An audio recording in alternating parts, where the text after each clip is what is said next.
My special guest today is a guitar player extraordinaire, singer, songwriter, session musician from New York City. It's my pleasure to welcome to the show today Mr. Benny Landa. Benny, native New Yorker, born in Brooklyn.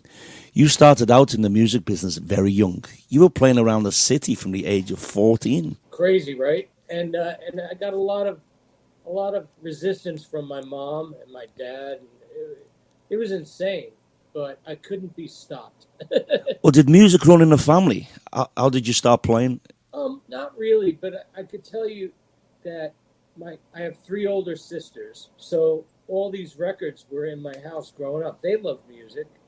There was a couple of guitars in the house. There was this red harmony guitar, acoustic, with F holes like 335 style, Yep. and a nylon string guitar.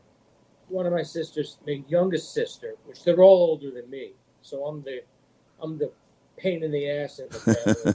I think she took lessons for a minute, so I would started playing the guitars and took a couple of lessons from a friend of the family, and I was into the Beatles and the band starting out. Anything Beatles, I was like, wow, like we had the White Album, we had Meet the Beatles, we had Abbey Road, that was a big one, Rubber Soul, and the band albums, like everything from Big Pink up to Cahoots, which was 1971. Stage Fright album, that one just said, made me go, who the hell are these guys, And but it was always pretty much the Beatles. So New York City was the perfect tune. Well, tell us about your early days playing at the age of 14 around New York City. Okay, when me and my mom moved out of Brooklyn, I was 13. So it was kind of like my sisters were off in college. One of them two of them got married. We had this house, like a really nice house in Brooklyn, which has now been knocked down by the real estate hotshots. Now they're building some crap.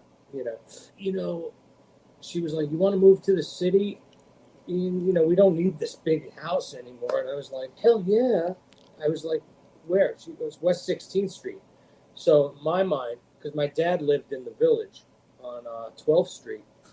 They were divorced when I was 10. I was like, oh, great. That's just 3 blocks out of it's like 3 blocks into what they call Chelsea. It's right out of the Village, walking distance. The Lone Star Cafe was 3 blocks from my house. So within seconds, I was in Washington Square Park with a big hat, like a suede vest. My hair was a little longer. It was a little longer last week. Thank God. Yeah, I just got a haircut. I was just bring my acoustic down there. I have this big old Guild F50. I still have it, that my mom got me. It's destroyed. It's like a vintage guitar, and it's like destroyed from those days.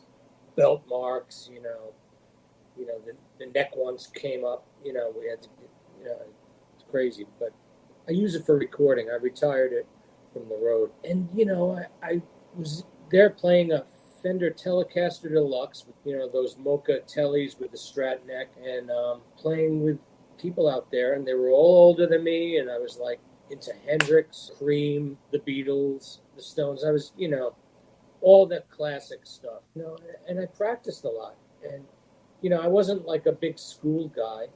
My parents they would say, well, you should learn to read music because you'll never make a living, and all that kind of stuff. And I was getting stoned and drinking and chasing girls, and I was like, that's not rock and roll,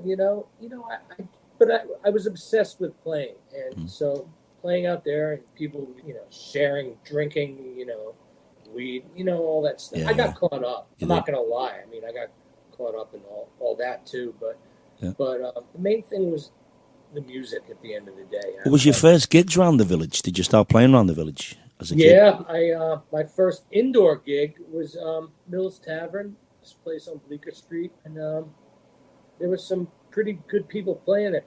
In fact, we were listening to John Lennon, New York City. David Peel, who John Lennon was hanging out with in the early 70s, played Mills every weekend. the Late Show every Friday and Saturday.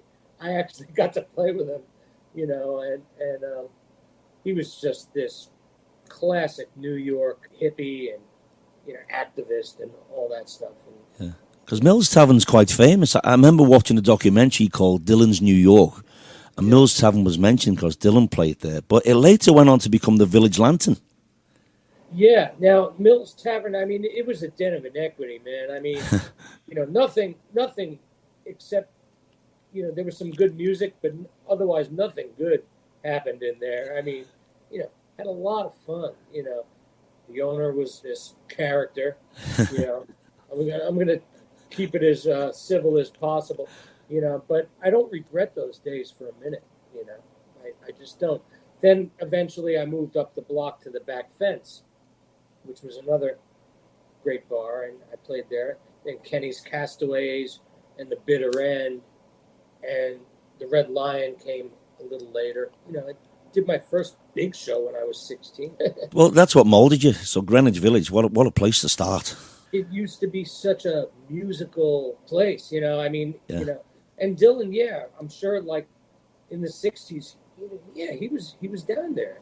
They were all down there. Hendrix, when they were in New York, that they all were in the Village. Well, on that documentary, the Cafe Watt was another venue. They mentioned Dylan played that a lot. The Cafe Watt, the place downstairs. Yeah, now that cafe, I've always been unsure of this. Is that the original location of the Cafe Watt? I think it was around the corner. Oh, I'm not really sure, I've been the one downstairs. That's the only one I know. But I played down there a few times. I subbed for someone down there once, and, it was cool, but it didn't have that vibe like, wow, I'm playing where Hendrix threw down, and right. That was the guy. That Hendrix was the guy who made me want to, get in your face and play a guitar solo. No one was better than him. Was he your major influence as a guitar player, you think? I think as a rock guitar player, it was Jimmy. Jimmy. I mean, and his stuff was the hardest to figure out. Now I'm like I could figure it out a lot easier, but there's a whole other dimension because he was lefty and it was upside down, whatever. It's his whole everything was twisted around. So there's a lot of guys going, I got it down. I'm like, no, you don't. Well, McCartney talks about him when he saw him in the Bag of Nails Club in London. Blew him away. Guitar player. Yeah. Benny, you're also a singer-songwriter. And we're going to play some of your music on the show today. So we're going to play the first track. But first of all, talk us through this first track, which is your latest. It's called Wait, Wait. Yeah, that one, I hadn't been writing for a while. And, the last few years, after my second album, I kind of, when you're an empty tank and, you just need a new thing. I wrote this last year, probably before the pandemic started. I don't remember exactly the date, but anyway, long story short, it started really coming to me. We lost like Eddie Van Halen and Leslie West kind of around the same time, and I was thinking to myself after the last album, which had a few more ballads, and I put out the last single was like kind of a ballad, which we'll get to that. The one before Wait Wait, yeah. And I said I need to get back to aggressive guitar licks and just like balls to the wall, and I don't even care if the lyrics are stupid and inane and meaningless, which I kind of think like well, the lyrics are kind of cliche rock, hey man, but when I was recording it, I sent it to my my drummer on the track, Joe Vitale, who's everyone knows who he is. He's tremendous, and bass player Kenny Aronson, who's played with Bob Dylan and a bunch of people, and one of my dearest friends. We're all friends, we just send each other stuff. You play a guitar solo on this, whatever. And Joe said, I don't know, but this might be the best thing we've ever recorded. What I love about it is that it was fresh as hell, and it was kind of like, maybe it was like My Little Life in the Fast Lane kind of thing, the way the lick is, it was sort of it has like a little bit of Hendrix in there, like the influences come out on there. A little Hendrix, a little Leslie West. In the chorus, it's a little AC/DC like, I mean, it's just when we mixed it, Joe mixed it, I was just like, wow. And we just did a power trio, and I just did layers of vocals until I felt it was enough, and I just did. It was like 5 guitar tracks. I was really like, yeah, I'm back with something now. We're good. Okay, let's hear the track. This is Benny Landa, Wait, Wait.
Rock and roll. Great groove as well. Fantastic groove. And I was like, wow. I felt it was the best thing I did in 20 years. How tight is that band, Benny? Oh, man, I'm lucky to play with those guys. I mean, we just, there's nothing much to talk about. I wasn't like, well, play halftime over there, and blah, blah. It's like, it's nice to play with guys. We all do a lot of different kinds of session work. So, it's, you got the instincts for this, what the song needs, and The chemistry's right there, isn't it? yeah, and it wasn't like a big deal like mixing and everything. He sent me a mix, and I was like, bass is too loud. Send me another mix. Yeah. It was right, and that was it. Let's put it out. Great track. It's funny when I listened to that, I was going, I don't overplay, and which we all guitar players, all of us, have overplayed in the past, and now I'm like, well, you just play where the song needs you to play.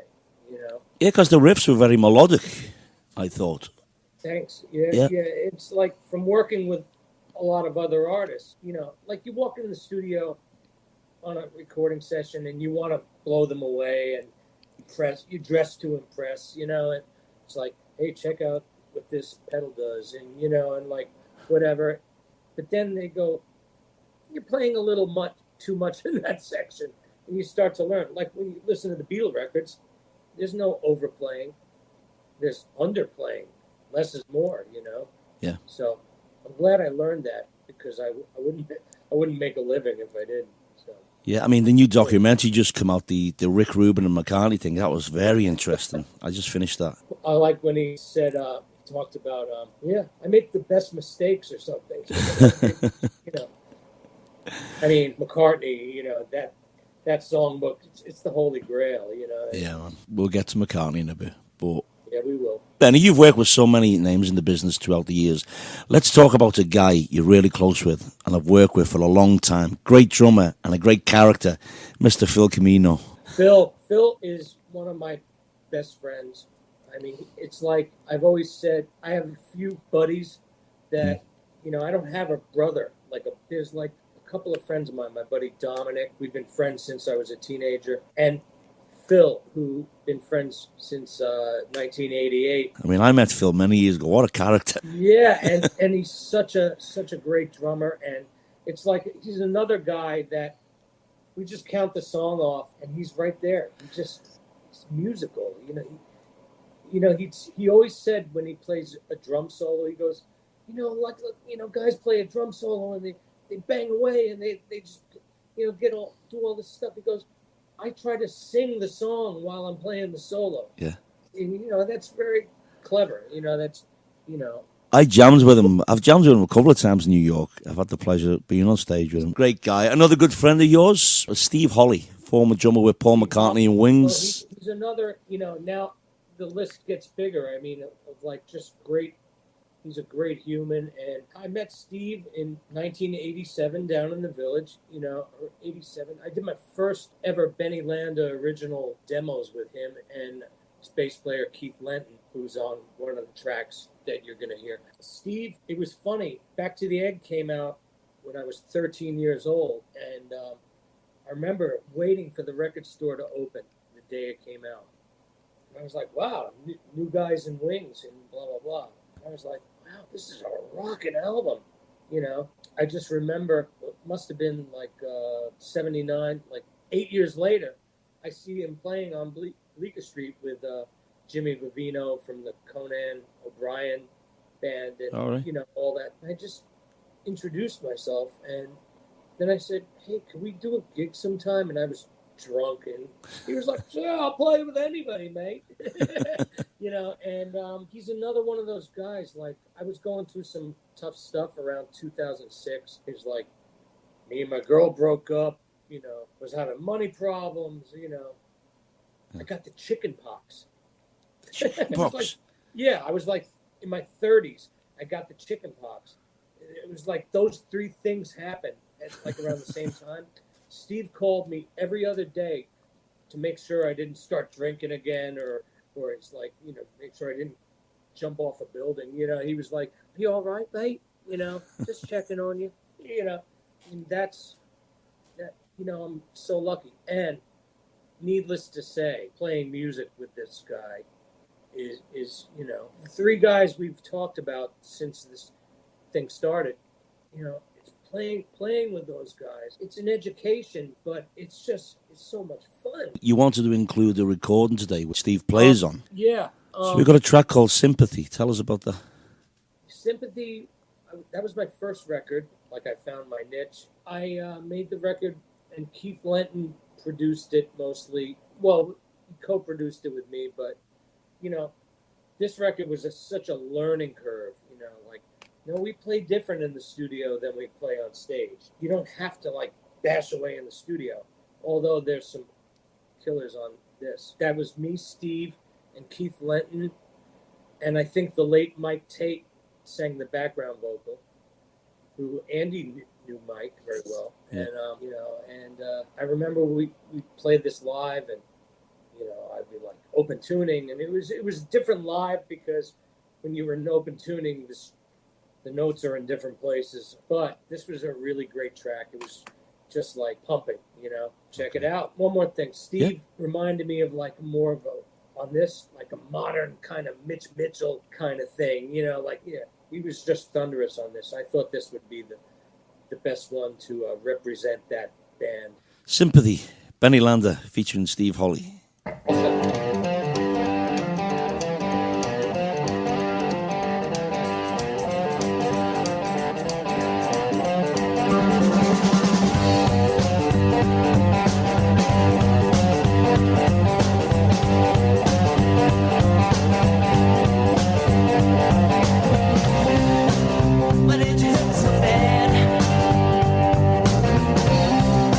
I was the best you had.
Rhythms of Rock. You know what that reminds me slightly, a little T-Rex in there for me. Okay, I'll take Yeah. it, man. It was that and the other tune from that album. You know, it was my first album, so I was just like, oh, okay, is it good now? Okay, good. Right. You know, I mean, it was such a learning curve. But my influences, you know, they just come from all over the place, and that's why I can't blatantly make something sound like someone else. It's just like, and also I try not to like totally rip some, you know, like we all have to steal to write songs. Everyone kind of, you know, steals from each other, and you hear similarities. You hear Tom Petty, you hear like the Byrds and the Beatles and Dylan. You know, it's like I've always kind of been Well, conscious. everybody has influences. It's impossible not to. I can never, you know, feel right. Like some people really, like in the 90s, there was a few bands that sounded exactly alike. And, you know, that kind of like, it was like, which one is it? You know, Yeah. you know, and Yeah. it's like, are they suing each other? Yeah. You know, I was just like, great fun, man. You know, Yeah. it's such a journey, you know. Does Steve ever talk about the Wings days with you? Oh, he's told me some stories. I can imagine You that. know, I don't know if I'm at liberty to spill the beans. You know, we'd be driving back from a gig or something or hanging out. And in the old days when we, you know, everyone partied a little more, the stories would come out. But runs into Paul every few years, and it's all wonderful. You know, it's all good. Yeah, the stories he's told me, you know, I'm sure there's a lot he doesn't tell anyone because he can't, you know. Benny, You we know, couldn't have done this segment today without paying tribute to our dear mutual friend, the late Andy Claiborne. oh, yeah. We got to talk about Andy today. I'd love to talk about Andy. You know, this will be the first time I really did since he left us. You know, Andy, we started playing together. I don't remember the first year, but I just remember Phil called me. He goes, "You gotta come down and play with us, man." You know, and I was like, "Sure." You know, and I was like, "What are we playing?" And all of a sudden, he does "Things Have Changed," Bob Dylan, and I'm like, "I'll play this." Then "Give Me Love, Give Me Peace on Earth" by George Harrison. Oh, I'll play this, and I even know the solo. You know, it was just, I knew right away I was playing with a great artist. Solid, musically solid. You know, he played it on his nylon string. He had great time. He had this voice like Knopfler, Dylan. Yeah. You know, like all those great songwriters you love in one. And so he was like, "You want to do this every Sunday?" I was like, "Okay." Yeah. You know, and then we did some gigs with Joey, which were cool too. And I saw the way they kind of played together and had a thing vocally, and you know, and then I was like, "Wow, Andy, you know, he just is so original, and just what he brought to the table was more than just a guy singing." I mean, classically trained. He studied at the Royal College of Music in Manchester, but he just brought that rock and roll to the stage. The night I met him, I walked in a bar in New York. I don't think it's there anymore, called Tardy Cones in 2004. And this guy's on stage. It was Andy. And I'm with a friend of mine. I'm like, wow, look at this guy. We gets chatting in his break. Ends up jamming with him. You're from Liverpool. And he was from Yorkshire. And that was it. And then later on, you know, I was like, I heard his original stuff. And I was like, this is as good as any of those major cats, you know? And Wrote some great songs. like that one we were talking about, the piano. The Rainbow Song. The Rainbow Song. Na-na-na-na. Yeah. You know, I was like, when you reach the end of your rainbow, please give me up. Don't let me down. Wow. I mean, we're playing the bitter end. He puts his guitar down. He goes, "I'm going to go over to the piano now."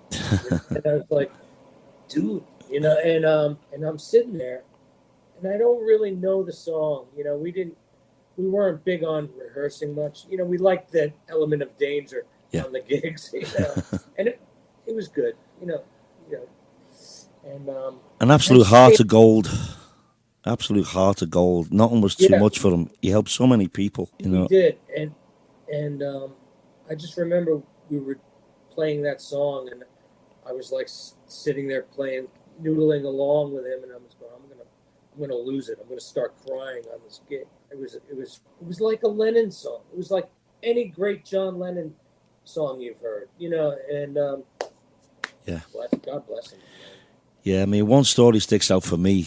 I did a music video with Phil Fiumano, guy who presented a show called New York Rocks TV. And I wrote a song called Manhattan and Me. And I wrote the song for 17 days. I hung out in New York with Andy. I stayed 17 nights above a pub called the Shades of Green. I stayed above the pub for 17 nights. And I wrote a song about it. Anyway, I wanted him in the music video. He had a gig in Queens.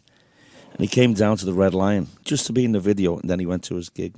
Yeah. I was moving. When I moved out of my apartment of 20 years, my little cell of 20 years in Midtown, I had recently I had elbow surgery. So he helped me pack. He came over, he goes, hey, I'll give you a hand, help me start packing, because I had to be out in like 2 weeks. That's the kind of guy he was. Nothing's a problem. I'd be moaning about something, he'd go, you have 2 arms and 2 legs, right? But then you're okay, We had to talk about Andy today and pay tribute to Andy today. For sure, Let's go on to your next track. This one was 2019. Talk us through Since You've Been Gone. Yep, I'll keep the quote short. This was the first song I wrote in a while, and I was with this girl on and off for 25 years, Jenny Hamlin. She was a great singer-songwriter too, and we had a very rocky relationship. Like things would happen, blah blah blah blah blah. Anyway, I'm not going to go into the details, but she left us, and it was easily the worst day of my life when I found out what happened. And people shortly after were like, hey, I heard about Jen, and we were getting back together again, and we were making plans to do travel and all the things we didn't do in the 25 years, and and then that was taken away, and people were going, you should write an album about her. I'm like, you don't just sit down and write a freaking song. Someone dies, you got to process it. It took, for the first 2.5 years, I was like a wreck. Then I wrote that song, and I started healing. It's like now I have to go on to the next phase. But I was very proud of that song. On this track is Joe Vitale on drums, my dear friend Gary Bristol on bass, just this big pocket, and Chris Palmero on piano. I do all the vocals. I think I've covered everybody. I hope I did, because I'll get a phone call. Yeah, so it was a very the most personal track probably I've done, and I dedicated it to her, put it out. People got it, people loved it, and I've got it. I have it. Yep. Yeah, that's it. I don't want to go down the rabbit hole. So okay, let's play. This is for Jenny.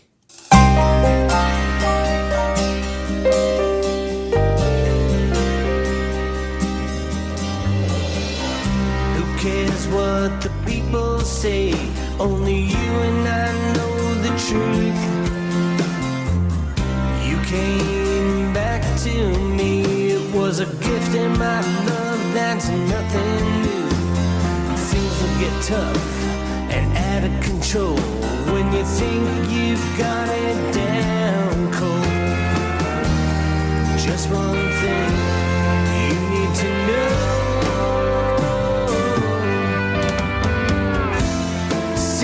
you've gone, I ain't never been the same. Since you've gone, I ain't never been the same.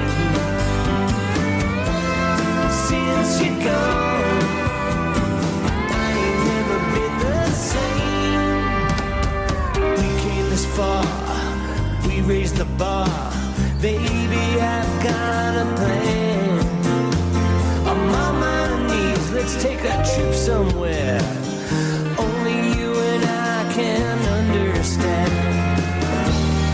There ain't a soul around, come on, let's go. Yeah, since you've gone, I ain't never been the same. Since you've gone, I ain't never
Lovely track, Benny. Nice, Yeah, nice melody. they write themselves when it's time, you know. And I was like, all right, I got one. It's about her. She's up there. I know she loves it, and you know, and if another one comes, great. But I got this one, you know. Yeah. I want to talk about the project you did where you put on a show with a great band playing the whole of the McCartney Ram album. Oh, Murderers Row, it's called, and Great project. yeah, there's a couple of communities I work with that I'm gonna have to mention, Okay. like, or I'll be hunted down and beat up. But Murderers Row, it's a bunch of different singers and musicians, and it's run by this guy, Mike Fornatel, who's sang with the Left Bank. Remember "Don't Walk Away, Renee"? Yeah, yeah, And "Pretty Ballerina." You know, yeah. they had hits. He Yeah. was in that. He was the singer with them for a while. And this girl, Lizzie Edwards, who has a great band of her own, real rock and roll. And they came up with this Ram thing. And Charlie Roth, who's a brilliant keyboard player, drummer, bass player, plays everything. He's the MD and puts on all these shows like, let's do the Ram album. There was another guy before me. He didn't want to do it. And I was like, how could anyone not want to do it? And I was in the guitar shop. I was going, yeah, I'm doing the Ram album. The guy before me doesn't want to do it. And all of a sudden, he goes, are you talking about the Ram album with Charlie Roth and Mike Horner? He goes, yeah, I'm the guy who was playing. He was in the store. And Really? I was like, how could it? He goes, well, I think that album is uneven. And I was like, what? You know, and I said, look, man, if I said anything bad, because I heard them playing, he was really good. I was dying to do that gig, you know. And Well, it's one of my favorite McCartney albums. it's so good. It's a fantastic album. It's his best album. You know, everyone has their favorites, but some people will say Band on the Run. You know, well, maybe commercially, Yeah. but Ram is just like top to bottom freaking awesome. And so I've done two of them. We do Another Day and A Woman, A Why, which was the single before the album came out.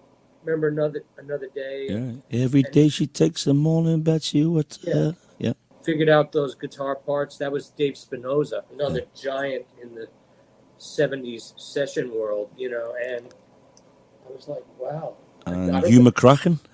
Hugh McCracken, Yeah. he's done, I think, most of that album, because I think Dave left after like a certain point. I think Dave was first, and but Huey McCracken, you know the story about Uncle Albert, right? I don't. No, tell us. He's told this story. He wrote it. No, Hugh told this story. He wrote the song and he just didn't know what to do with it. So Huey was like, give me a cassette. Let me take it home. And he came back with all those parts the next day in the studio. You know, just the whole shebang of parts, you know, those little bits. And needless to say, when they do that, that walk up, you gotta like know what you're doing. It's not what you think it is. It's like the voicings, and you know, one wrong move, and it's like, you know. Well, as a kid, when I first heard that track, I thought it was out of tune when I was a young kid. I was about 13. The part where it's anything is gonna happen, anything is gonna rain. Do you know what I mean? When I very first heard it, but so unique, and now you listen to it now, it's obviously not, but when I was a kid, I was never like, played it live either. No. Like, but great songs on it. I mean, Dear Boy, Backseat to My Car. Yeah, one of the girls, I think Erica, who's in that band, she sings it. There's like 5 different singers, you know, and they're all great. Linda's harmonies were fantastic on that album. I've always said it. If there was no Linda, there was no Wings. Yeah, very distinctive harmonies. And that album in particular, yeah, for sure. Yeah, and Steve Hawley told me, you know, when they were recording and on tour, he hung with her a lot, you know, like, and she was just like this great hang, great presence, and, you know, a fun person. Yeah.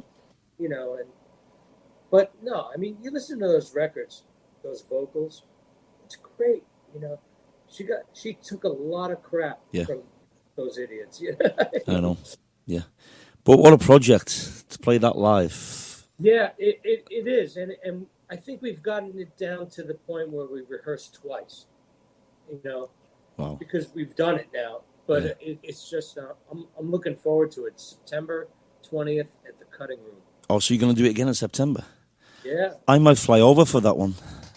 that would be great. Yeah, but I was told I was like, "Are we on?" He was like, "Absolutely." Yeah. Tell us about Turbo Tribeca and Keith Foley. Turbo Tribeca, another music community. I met Keith Foley I met him a long time ago playing with my friend Gus, and another guy Andy played with too. Okay.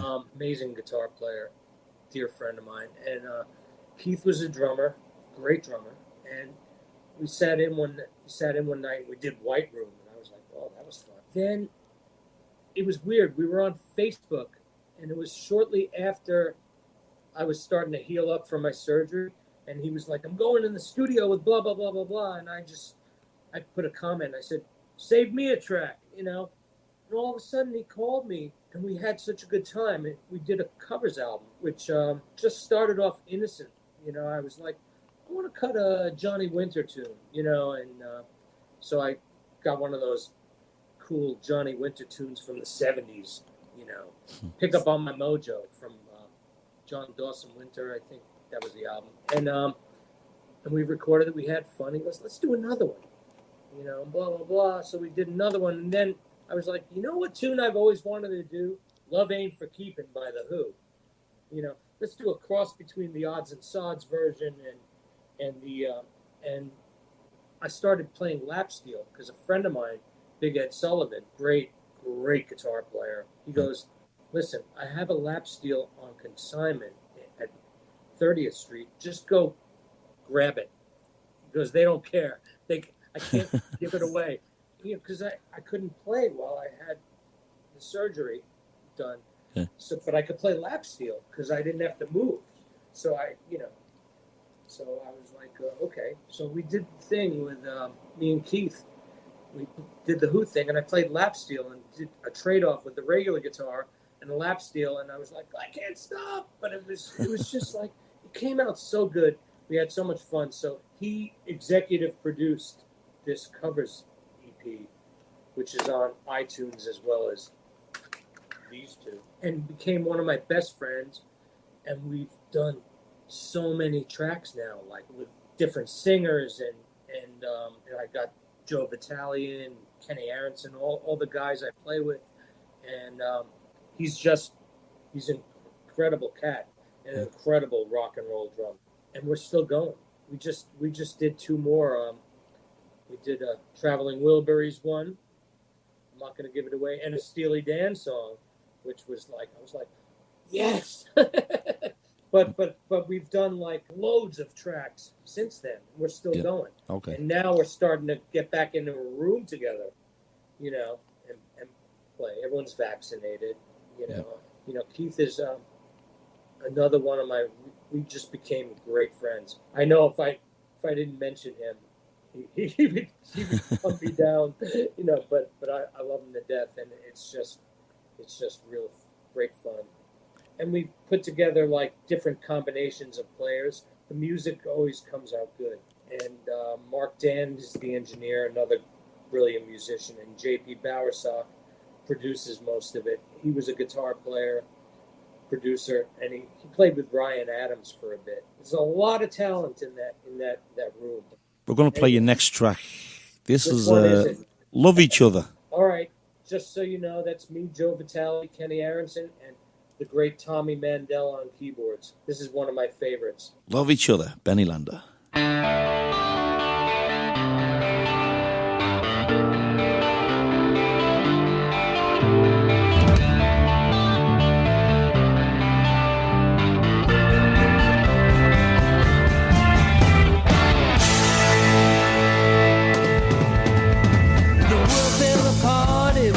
About control, let's just love each other. We need to love each other. The economy sucks and it's all your fault. Let's just love each other. We need to love each other. You're talking and talking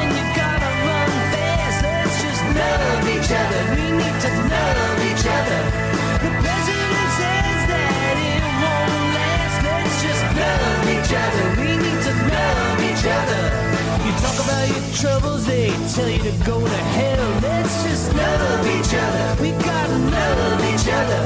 They kick you out of the door, then they say they wish you well. Let's just love each other. We gotta love each other. You know the answers in the palm of your hand. Let's just love each other. Love each other.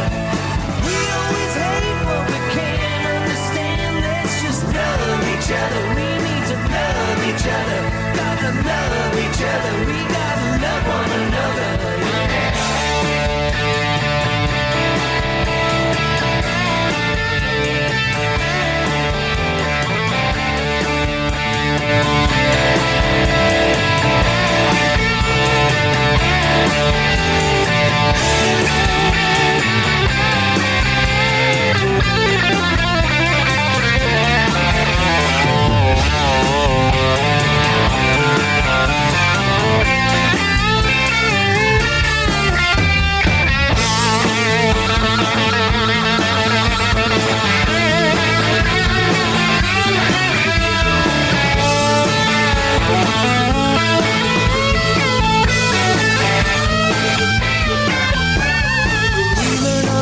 That we never ever planned. Let's just love each other. We gotta love each other. No more corporate credit cards to get your tan. Let's just love each other. We gotta love each other. Our hearts need love and we gotta make it last. Let's just love each other. Love each other. We can lose it all in just one blast. Let's just love each other. We gotta love each other. We need to love each other. We gotta love one another. We need to love each other. We gotta love each other. We gotta love each other. We need to love one another. Yeah.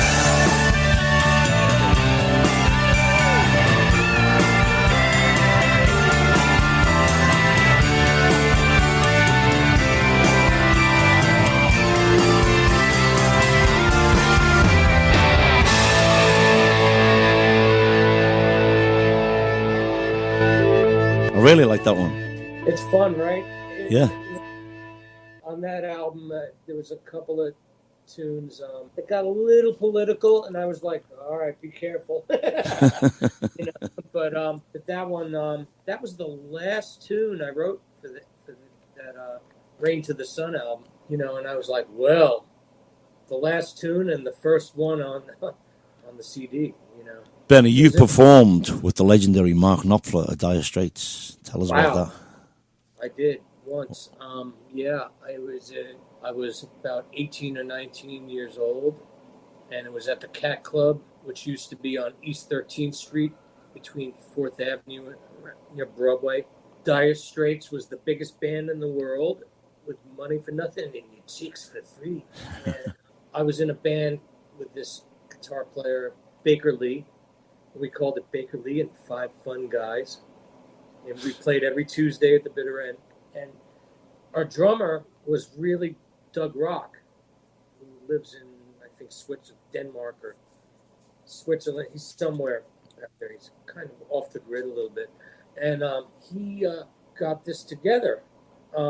He was friends with Jack Sony, who was Mark Knopfler's second guitar for a few years. And we played a party for Jack, basically, and celebrating. They were the biggest record in the world, and blah, blah, blah, blah, blah. And so they showed up after playing The Garden.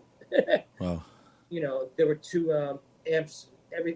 Their stuff was set up, when we got there. And we played for about 45 minutes, just old rock and roll tunes and blues and Chuck Berry kind of stuff. And I'm on stage. I was to his left, and he's playing. Jack's on the other end. I think their bass player was playing too. And I even forgot who our bass player was that night, because there's no pictures. There was no internet, no iPhones. I just remember we were doing some kind of blues shuffle, and I was like, my solo's coming up. They pointed to me. Okay, playing away. And then I go, I'll show them, I'm standing, and, I played a good solo. I have my 8 bars, and so then Mark was next. And I just kind of went over to him and I went, yeah, take it, And he just did his thing with that Mark Knopfler distorted sound. And he was so relaxed. And, like the solo he does on Calling Elvis, just the, with his fingers and, there's a little country in there. I was just like, I'll go back to my quarters now, it's just, but he smiled at me, and I got the smile and I got the nod, and it was like, it was cool. It was, I'll never forget that. Thanks, Baker, for getting me on the gig, and thanks for not making me leave the stage for all the other guys who wanted to play my guitar.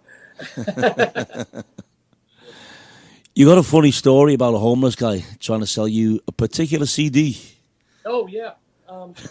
Me and the late Cool Denny were walking down 6th Avenue after dinner.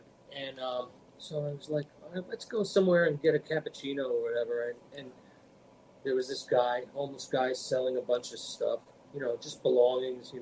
There was a toaster, a little TV with a twisted up antenna, transistor radio, some LPs, some CDs, a can of tuna fish, cat food, whatever. And I'm looking down and I see my CD, this one, my first CD. This was released in 2000. I did it through the mid 90s up to 2000. And I go, hey man, how much for that brown CD, the Benny Landa one? And who the hell's Benny Landa? In a way, it's cool. I'm glad to be behind the scenes. Session guy, no one knows what, It's like, who played that? Doesn't matter. Sometimes it's a blessing. And he goes, $15. And I was just like, really? I picked it up and I went, and he goes, holy shit, that's you. And I was just like, yeah. I said, I got about 300 in my closet. So I said, do me a favor, try to get more. Ask for 25. And you don't owe me anything. It was just funny. We were howling. It was hilarious. But that's the way it is. Now you can't even give these things away. Yeah. Hey, can I give you a CD? Well, just send me an MP3. It's. We've got time for one more track, and then we're going to talk about the business the way it's going right now. This is "Try Me." The drummer on this one is the late great Bobby Chenard. You've seen Bobby play. Remember Billy Squire? Yeah. He was Billy's drummer. He played with Alice Cooper, Cher, a bunch of people. And it was me, him, and Kenny Aronson. We had a little trio for a while. And this is on the famous Streets CD, track 1. And this was one of my favorites. Okay. I was like, wow. This is "Try Me."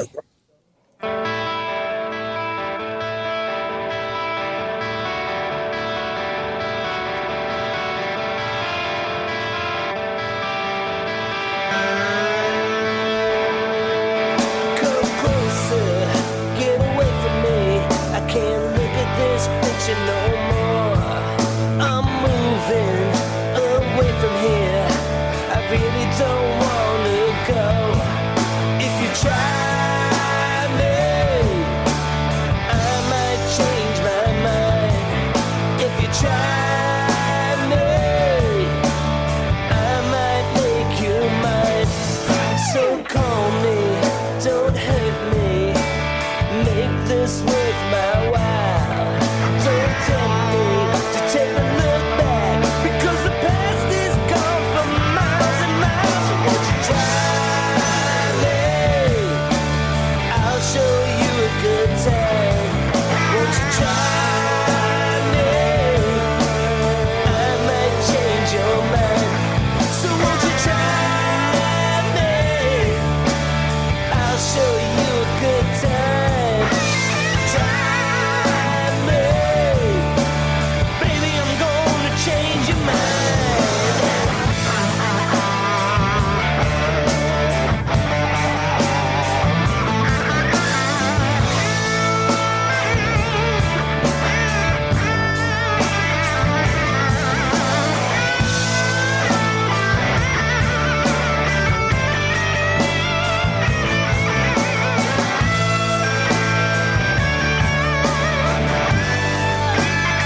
some fun. It's a real bloody drag when you find out that everything you wish for is dead and gone. It's murder out there. I can't take this on alone. Somewhere there's peace and justice, and I ain't got no time to bitch anymore. So won't you try me? I'll show you a good time. Won't you try me? I might change your mind. So won't you try me? I'll show you a good time. Try me, baby, I'm gonna change your mind.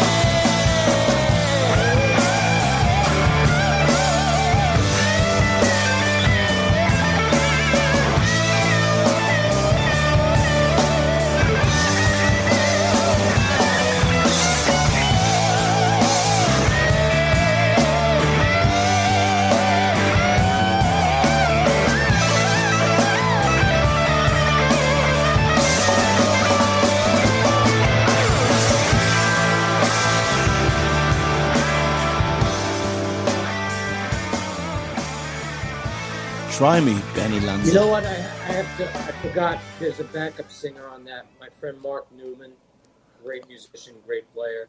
So sorry, Mark. Sounds great.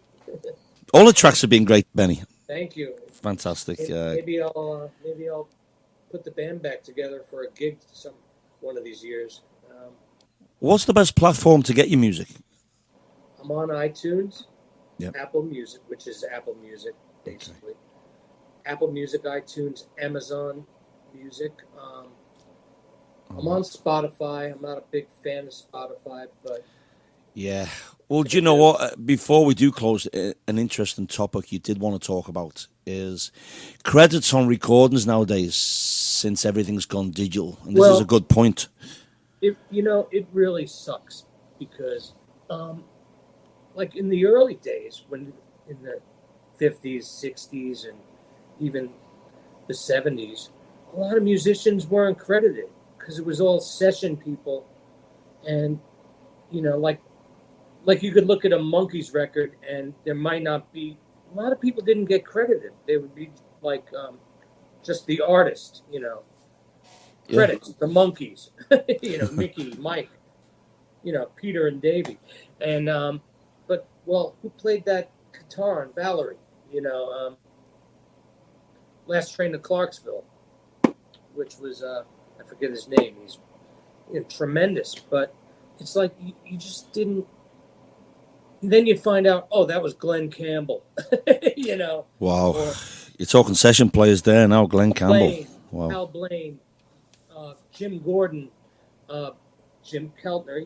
It's like in the 70s they started getting better with that. Like you look on John Lennon, Walls and Bridges. You know who's playing on Dream. Just Jesse Ed Davis playing guitar on Dream Number 9.